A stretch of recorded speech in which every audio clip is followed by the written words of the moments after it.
Now, before getting into some of the other features and devices that have been added, let's talk about the grid and how this really forms quite a basis with Bitwig and its modular environment. So to get to the grid, let me just add a new instrument. So I'm going to go for my instruments, and what I'm looking for is the polygrid. Now I'm going to open that, and what you see is an instrument over here. If I play back,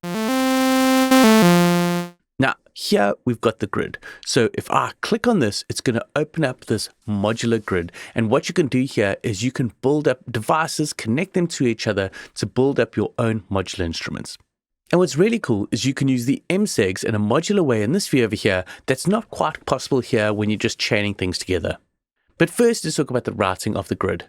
So what we got here is we've got an oscillator that's going into an envelope generator and then out to an audio output. So over here, it's using the shape over here. So that's the synth, but I can actually change the wave shapes. So that's going for a square waveform, where over here, I'm going for a triangular waveform. I can also right click on it and replace it with other types of wave shapes. So I'm going to change it to a sine. So I've got a sine wave here where I can skew the shape. If you look at the shape, and then this is going into my ADSR filter where I can change the attack. So that's a slower attack on there. Now, what I want to show you is how you can use an MSEG and go into this and modulate it in a different way. So what I'm going to do is if I go to my LFOs, I can see here is my curves MSEG.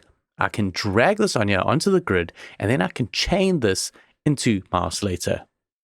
Now, what you've seen previously is if I just click on this, I can choose to modulate a parameter. So I'm taking that skew here, and if I just click off, that's modulating it. And that's just how I showed you in the previous video. But you can actually do some other things. So for example, if I click on this sine waveform over here and I click on the show help, you can see the routing options that you have with this oscillator. So I've got the retrigger option that can be patched into here. I can change the phasing if I patch it into here, and then I can also modulate the pitch. So let's try that out. So I'm going to add another instance of curves. I'm going to leave it with its default view here, and I'm going to take this and connect it to the pitch. And when I move this, you can see that the pitch is being modulated by this shape over here. I can go in and change the shape. So let's say we go for something and draw in a different shape.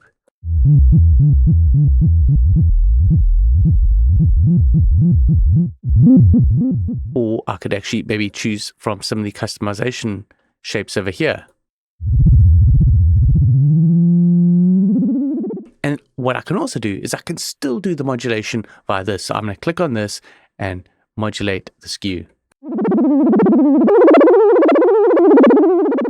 So what's possible in the grid is you're able to choose a parameter to modulate with an MSEG.